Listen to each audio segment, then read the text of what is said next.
Do you look in the mirror at 3 a.m. and see someone tired, with heavy eyes but a racing mind? After years of helping people who feel they've lost the ability to get a good night's sleep, I discovered something that changes everything. Insomnia after 60 isn't just about poor sleep. It's about losing that sense of security that sleep used to bring. If you feel that anxiety about going to bed, knowing you'll be left ruminating, today your life will take a new direction. You know what strikes me most in my doctor's office? The look of relief when I explain that this difficulty sleeping isn't a weakness. It's not a whim, and it's definitely not something you need to accept as normal aging. A 68-year-old woman told me that for the first time in 5 years, she was able to sleep without waking up at 2 a.m., thinking about bills, her kids, and everything that went wrong that day. What I've discovered is that our brains after 60 need a different preparation for sleep. It's not like at 30, when all we had to do was lie down and drift off. Our experienced minds carry more memories, more worries, more responsibilities. And this isn't a flaw. It's the richness of a life lived. But we need to teach our brains to store these riches in the right drawer at bedtime. The 6 tips I'm going to share today aren't just another generic sleep hygiene manual. They're specific techniques I've developed by observing what actually works for those with the wisdom of years and the intensity of the thoughts that come with it. Each one addresses a different aspect of the insomnia that affects our generation. The first is about calming the mind without forcing emptiness. The second teaches how to use our own experience to promote relaxation. The third takes advantage of something everyone our age has at home. The fourth uses a neuroscience discovery about body temperature. The fifth uses a visualization technique that works especially well for those who have lived a long time. And the sixth is about creating a signal so gentle that your body will learn to relax automatically. These aren't magic tricks. They're scientific approaches adapted to our reality. Because you deserve to sleep with the same peace of mind you had when you felt safe in the world. Type yes if you also miss that piece of lying down and simply falling asleep without your mind racing with 1,000 thoughts. The most beautiful transformation I've ever witnessed was a 72-year-old man who came to my office saying he'd lost hope of getting a full night's sleep. 6 months later, he called me just to say that for the first time in a decade, he woke up naturally with the sun, rested, and without that feeling of having spent the night fighting with the pillow. What changed in his life wasn't just his sleep. It changed his willingness to play with his grandchildren, his patience with his wife, and his desire to tend the garden he'd neglected. Because when we sleep well, we don't just recover physical energy. We recover the version of ourselves that insomnia had stolen. A 66-year-old patient told me something I've never forgotten. She said she was embarrassed to admit she was afraid of her own bed, afraid to lie down and start that never-ending mental cycle of worries, afraid to look at the clock and see another hour had passed, afraid to wake her husband with her restlessness. 3 months after applying the techniques I'll teach you today, she told me she once again found pleasure in preparing her bedroom for bed. Do you know what moves me most about these transformations? Seeing people reclaiming simple rituals they'd lost, like flipping through a magazine in bed without anxiety, like making evening tea without rushing, like saying goodnight to your partner without the anguish of another sleepless night ahead. I remember when people of our generation had natural relaxation rituals. There was no pressure to fall asleep quickly, to maximize our sleep, to worry about whether we were doing everything right. There was an intuitive wisdom about how to prepare the body and mind for rest. The interesting thing is that these techniques, which work so well for our age group, tap into this very wisdom that already exists within us. These aren't methods that fight against our nature, they're approaches that work with it. A 74-year-old woman told me she felt as if she had rediscovered a lost version of herself, the one who knew how to rest without guilt. Neuroscience today confirms something our grandparents knew instinctively. The mature brain has a unique ability to create positive associations with calming rituals. When we apply the right techniques, our life experience becomes our greatest ally in achieving peaceful sleep. What I'm going to show you today won't just improve your nights. It'll restore that feeling that sleep is your friend, not your enemy. That bed is a place of rest, not mental warfare. That you can trust your body to do what it's always known for. You just need to remember how to help it. Each technique was tested with people who, like you, thought they had forever lost the ability to have truly restful nights. And they all discovered they hadn't lost anything. They just needed the right path to rediscover what was always there. One situation that struck me involved a 69-year-old woman who came to the office reporting that her brain felt like an old television that could no longer change channels. She perfectly described what neuroscience now calls nocturnal cognitive rigidity, a condition where our minds get stuck in thought loops precisely when we need calm the most. The first technique that transformed her life, and that will transform yours too, is guided mental switching method. It's a neuroplasticity-based approach that harnesses our natural ability to shift focus, but in a structured and gentle way. It works like this. When you lie down and notice your mind racing, instead of fighting your thoughts, you guide them through 3 specific mental stations. The first station is non-judgmental observation. You simply notice what you're thinking as a neutral observer. One patient described to me how it felt like watching her thoughts pass by like clouds in the sky. The second station is gentle substitution. Here, you don't force the thought to stop. You offer a gentler alternative. If you're thinking about the bill due tomorrow, you mentally put that thought in an imaginary drawer and offer your mind a pleasant memory, like the smell of the cake your mother baked or the sound of rain on the porch. The third station is sensory anchoring. You direct your attention to a present and comfortable physical sensation. It could be the weight of the blanket on your body, the pleasant temperature of the pillow, or the feeling of your hands relaxed on your chest.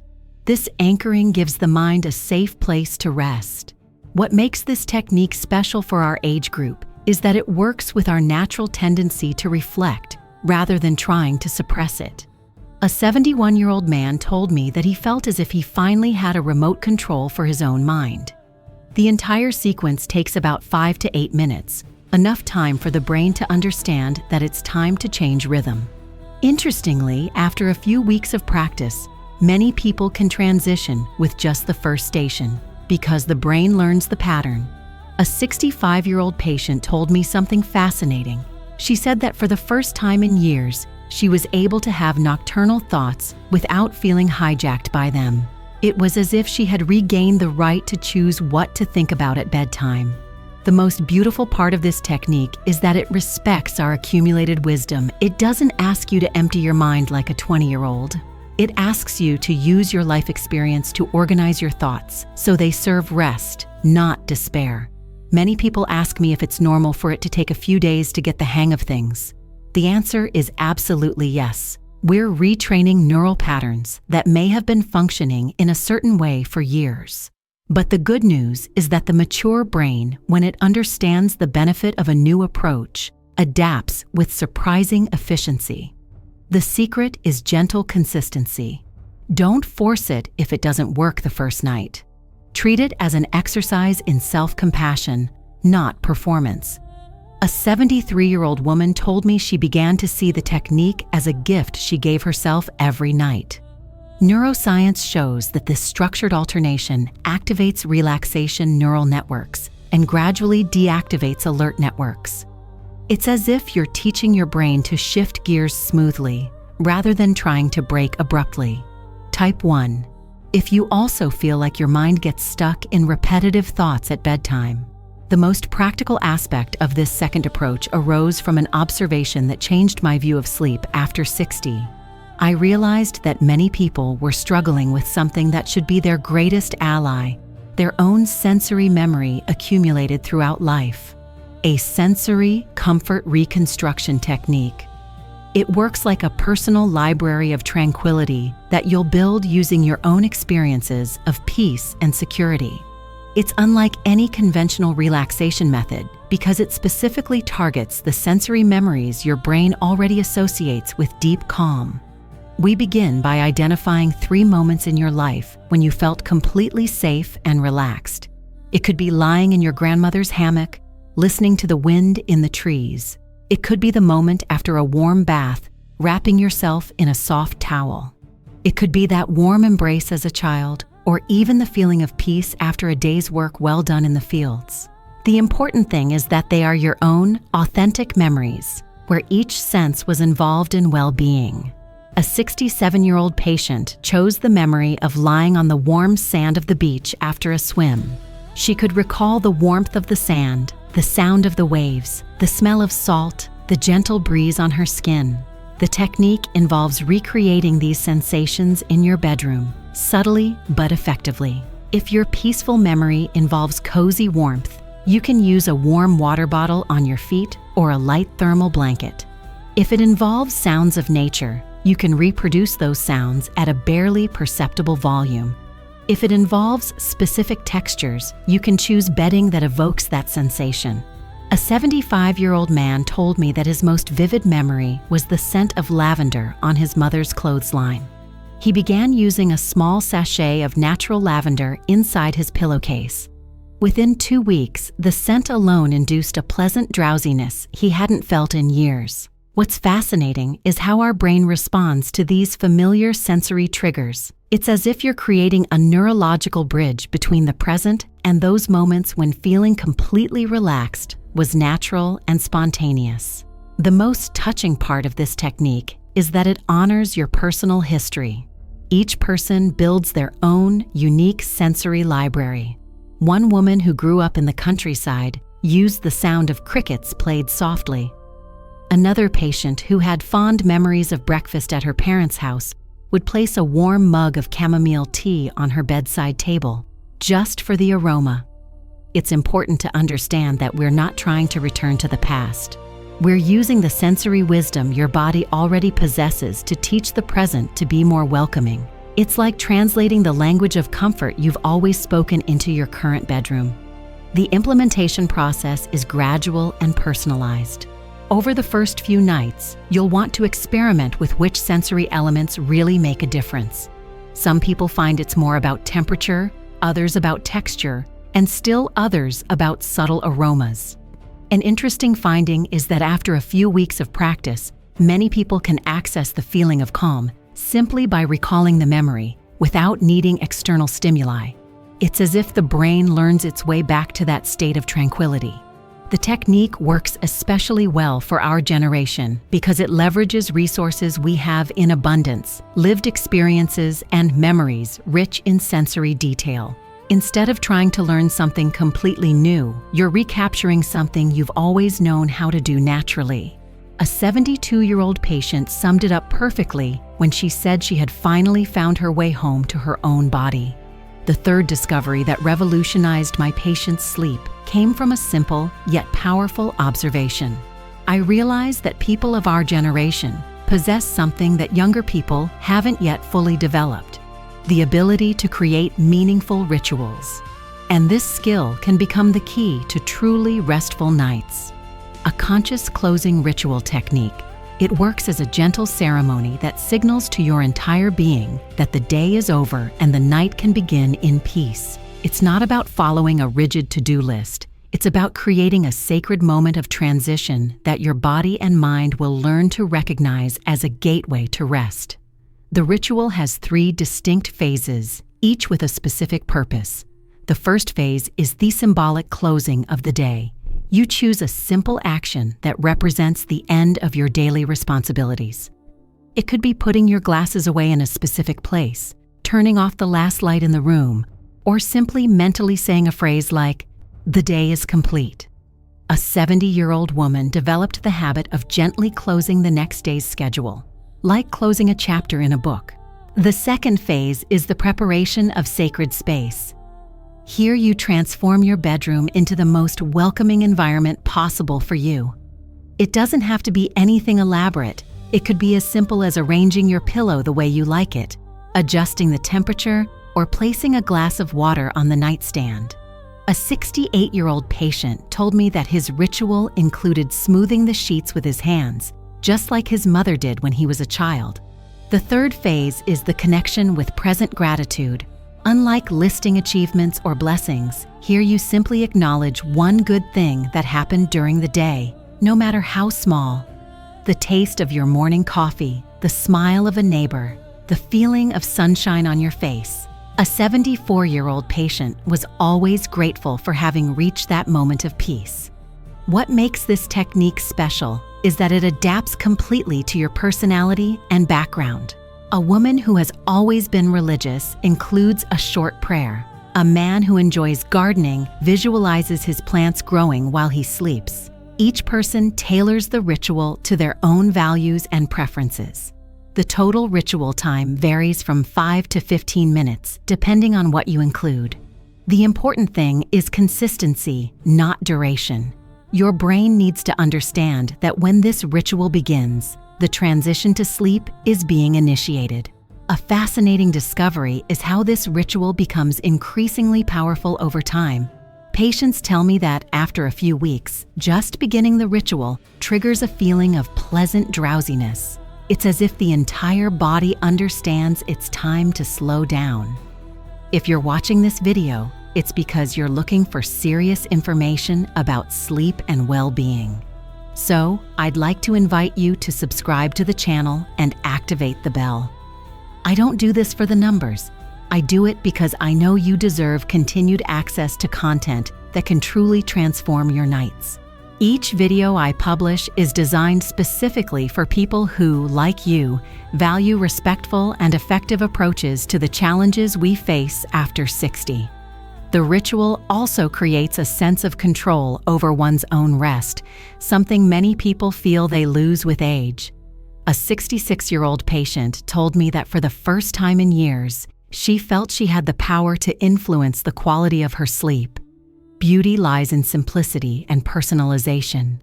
There's no right or wrong ritual. There's only one that makes sense to you. Some people include soft music, others prefer total silence. Some light a scented candle, others simply take 3 deep breaths. The important thing is that each element has personal meaning and that the sequence is always the same. This way, you train your nervous system to recognize the signs that it's time to deeply relax. What neuroscience reveals about sleep after 60 challenges, many beliefs we held about insomnia. Recent research from Harvard University shows that the mature brain doesn't lose the ability to sleep deeply. It simply changes how it processes the transition between wakefulness and sleep. Dr. Matthew Walker, a neuroscientist specializing in sleep, discovered that people over 60 have slower brainwaves during relaxation, which is actually an advantage for techniques based on ritual and sensory memory. Our brains process these stimuli more deeply and lastingly. Another fascinating study from the Mayo Clinic demonstrated that relaxation techniques work 40% better in people with more life experience, precisely because we have a greater ability to create positive associations and maintain focus on pleasurable sensations. The most surprising finding came from Japanese research on centenarians. They found that people who maintain consistent nighttime rituals not only have better sleep quality, but also greater longevity and fewer cognitive problems. This means that when we apply scientific methods adapted to our age group, we are not only improving sleep, we are investing in the long-term health of our brain. Neuroplasticity after 60 is more targeted and efficient than we imagined. When we teach our brain new relaxation patterns, it incorporates them more steadily than at younger ages. Do you know someone who would doubt that natural methods work? Share this to show that there's solid science behind these approaches that truly transform sleep quality. Now, I'll reveal the final 3 discoveries that complete this nighttime transformation. Each one addresses a specific aspect that may be sabotaging your nights without you realizing it. A 4th technique is progressive thermal control. Neuroscience has discovered that our bodies need to lower their core temperature by 1 to 2 degrees to initiate deep sleep. But after 60, this natural mechanism becomes less efficient. The solution is simple and available in your home. Begin your sleep ritual with a warm drink, such as lemon balm tea or warm water with honey. This slightly raises your body temperature. Then expose your feet to fresh air or wear thin socks. When your temperature begins to drop naturally, your brain understands it's time to sleep. A 71-year-old patient told me that this simple change helped her fall asleep 30 minutes faster. A fifth technique is smooth movement visualization. Unlike complex visualization techniques, this one taps into our natural memory of movements that have always calmed us.